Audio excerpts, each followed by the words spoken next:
بسم اللہ الرحمن الرحیم۔ منحوس عورت کی تین نشانیاں۔ ایسی عورت سے جلد جان چھڑاؤ۔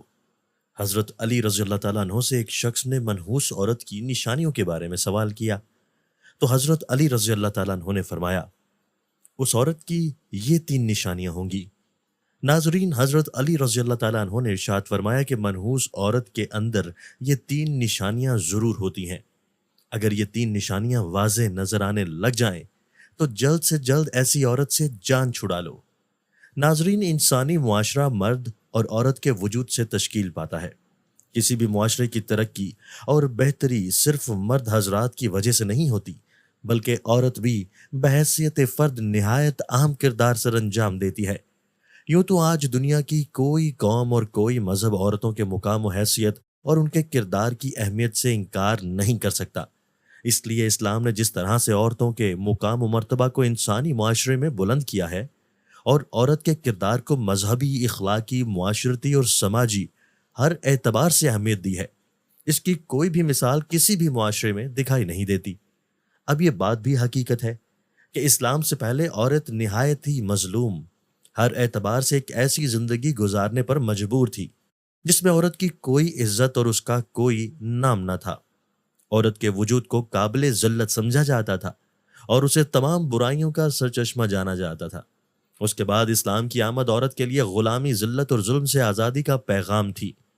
اسلام نے ان تمام رسم و رواج کو مکمل طور پر ختم کر دیا جو عورت کے انسانی وقار کے خلاف تھی، اور عورت کو وہ حقوق عطا کیے جس سے معاشرے میں وہ عزت و احترام کی مستحق ہوئی جس کے مستحق مرد ہیں۔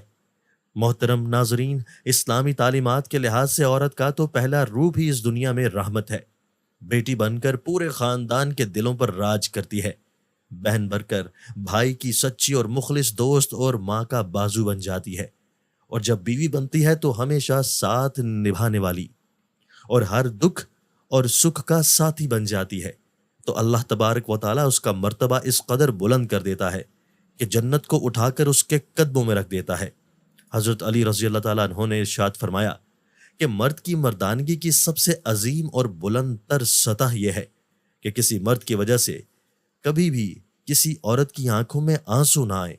ناظرین، جان لیجئے کہ کسی بھی معاشرے میں عورت کا فطری مقام اس کا گھر ہے، جہاں وہ اپنی چھوٹی سی ریاست کی ملکہ ہے۔ اسلام نے عورت کو وہ مقام اور مرتبہ عطا کر دیا ہے جو کہ کسی دوسرے مذہب نے عورت کو عطا نہیں کیا۔ اسلام نے مرد کو عورت کا محافظ قرار دیا ہے، اور یہ ہمارا مذہب اسلام ہی ہے جس نے خاندانی رشتوں کی پہچان کرائی ہے۔ اس ویڈیو میں عورت کی کچھ ایسی خوبیاں بیان کی جا رہی ہیں کہ جن سے عورت کا کردار مزید مزین ہوتا ہے۔ ساتھ ہی ساتھ عورت کی تین ایسی غلطیوں کے بارے میں بھی بتایا جائے گا جن کے سبب عورت کو منحوس قرار دیا گیا ہے، اور یہ تین کام یا تین غلطیاں جو بھی عورت کرتی ہے تو وہ منحوس عورت کہلاتی ہے۔ اس حوالے سے حضرت علی رضی اللہ تعالیٰ عنہ کا قول بھی آپ کو بتائیں گے کہ آپ رضی اللہ تعالیٰ عنہ نے اس بارے میں کیا ارشاد فرمایا ہے۔ تمام خواتین کو یہ بات ہمیشہ یاد رکھنی چاہیے کہ جب بھی عورتوں کی نیک خوبیوں کی بات ہوگی تو شوہر کی فرما برداری سر فہرست ہوگی۔ قرآن پاک میں اللہ تعالیٰ ارشاد فرماتے ہیں کہ نیک عورتیں وہ ہیں جو فرما بردار ہیں اور خامند کی غیر موجودگی میں اپنے مال و آبرو کی حفاظت کرنے والی ہیں۔ ایک مرتبہ حضور نبی کریم صلی اللہ علیہ وآلہ وسلم سے پوچھا گیا کہ بہترین عورت کون سی ہے، تو آپ صلی اللہ علیہ وآلہ وسلم نے ارشاد فرمایا کہ وہ عورت کہ جب اس کا خامند اس کی طرف دیکھے تو یہ اسے خوش کر دے، اور جب شوہر اسے کوئی حکم دے تو یہ اس کی اطاعت کرے، اور اپنے جان و مال میں اپنے شوہر کا ناپسندیدہ کام بالکل نہ کرے اور اس کی مخالفت نہ کرے۔ عورت کے محبت اور اس کی اطاعت میں سب سے زیادہ حقدار اس کا شوہر ہے۔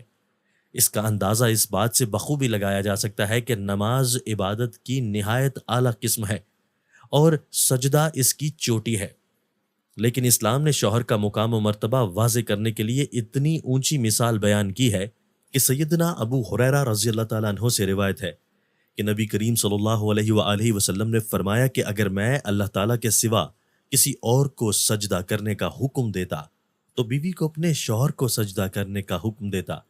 پھر آپ صلی اللہ علیہ وآلہ وسلم نے ارشاد فرمایا، اس ذات کی قسم جس کے قبضے میں محمد صلی اللہ علیہ وآلہ وسلم کی جان ہے، عورت اپنے رب کا حق ادا نہیں کر سکتی جب تک وہ اپنے شوہر کا پورا حق ادا نہ کرے، حتیٰ کہ اگر اس کا شوہر اسے بلائے اور وہ سواری پر ہو تب بھی اپنے آپ کو نہ روکے۔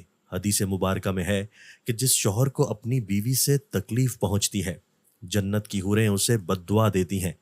نیک عورت کی ایک خوبی ستر و حاجات کی مکمل پابندی کرنا بھی ہے۔ مسلمان عورت کے لیے پردہ کرنا اسلام کی خصوصیات میں سے ایک ہے۔ پردے میں مسلمان عورت کی عزت و وقار کی حفاظت ہے۔ پردہ ایک رحمت ہے۔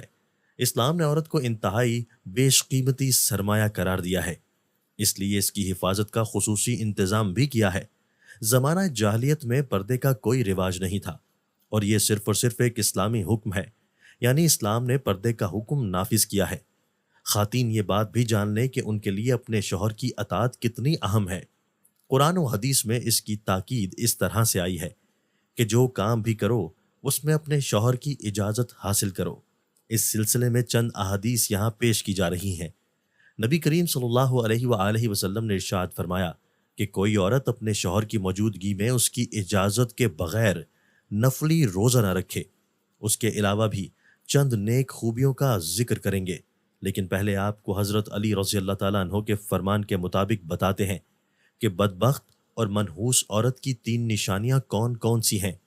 کہا جاتا ہے کہ ایک مرتبہ ایک شخص حضرت علی رضی اللہ تعالیٰ عنہ کے پاس آیا اور عرض کرنے لگا کہ یا علی رضی اللہ تعالیٰ عنہ، وہ کون سی عورت ہے جو گھر کے لیے منحوس ہوتی ہے؟ تو حضرت علی رضی اللہ تعالیٰ عنہ نے فرمایا، اے اللہ کے بندے، اللہ تعالیٰ نے کسی بھی انسان کو منحوس پیدا نہیں فرمایا، مگر افسوس کہ یہ انسان کے اعمال ہی ہوتے ہیں جو انسان کو زندگی کی پریشانیوں میں دھکیل دیتے ہیں۔ تو یہ شخص علی رضی اللہ تعالیٰ عنہ سے پوچھنے لگا کہ یا علی رضی اللہ تعالیٰ عنہ، وہ کون سے کام ہیں؟ تو حضرت علی رضی اللہ تعالیٰ عنہ نے ارشاد فرمایا، گھر کے لیے وہ عورت پریشانی کا سبب بنتی ہے جس کی رگ رگ میں یہ 3 عیب پائے جاتے ہیں۔ پہلا یہ کہ وہ اپنے گھر والوں کی غیبت کرتی ہو اور ادھر کی بات ادھر پہنچاتی ہو، جبکہ دوسرا یہ کہ وہ بار بار جھوٹ بولتی ہو۔ تیسرا عیب جو کسی عورت کو منحوس بنا دیتا ہے، نبی کریم صلی اللہ علیہ وآلہ وسلم کے فرمان کے مطابق جو عورت اپنے شوہر کے بلانے پر اس کے پاس نہ جاتی ہو تو فرشتے آسمان پر ایسی عورت پر لعنت بھیجتے ہیں، اور ایسی عورت گھر کے امن و چین اور سکون کے لیے منحوس ثابت ہوتی ہے۔ محترم ناظرین، جان لیجئے کہ یہ 3 عادتیں ہیں جو کسی بھی عورت میں ہوں گی تو وہ اپنے ساتھ اپنے گھر والوں کو بھی برباد کر دیتی ہیں، اور اس گھر کی خوشحالی اور سکون کو بھی برباد کر دیتی ہے۔ یہ 3 کام یعنی غیبت کرنا، شوہر کی بات نہ ماننا اور جھوٹ بولنا، یہ 3 کام کسی بھی عورت کو ہرگز نہیں کرنے چاہیے، جبکہ ان 3 کاموں میں سے 2 کام تو ایسے ہیں جو کہ عورتوں کے ساتھ ساتھ مردوں کو بھی نہیں کرنے چاہیے، یعنی غیبت کرنا اور جھوٹ بولنا، کیونکہ یہ بہت بڑا گناہ ہے۔ عورت کے لیے یہ بھی حکم ہے کہ وہ اپنے شوہر کی اجازت کے بغیر کسی کو بھی اپنے گھر میں داخل نہ ہونے دے، جیسا کہ نبی کریم صلی اللہ علیہ وآلہ وسلم کا ارشاد ہے کہ جب بھی کوئی مرد کسی اجنبی عورت کے ساتھ خلوت میں ہوتا ہے تو ان میں تیسرا شیطان ہوتا ہے۔ اس لیے عورت کو چاہیے کہ وہ کسی مرد کو اجازت نہ دے کہ اس کے شوہر کی غیر موجودگی میں گھر کے اندر داخل ہو، اور اسی طرح سے ایک مسلمان مرد کو بھی چاہیے کہ غیر اجنبی اور غیر محرم عورت کے پاس اس کے شوہر کی غیر موجودگی میں نہ جائیں، جیسا کہ نبی کریم صلی اللہ علیہ وآلہ وسلم کا ارشاد ہے، کوئی مرد کسی غیر محرم عورت کے ساتھ بغیر محرم کے تنہائی میں نہ ہو۔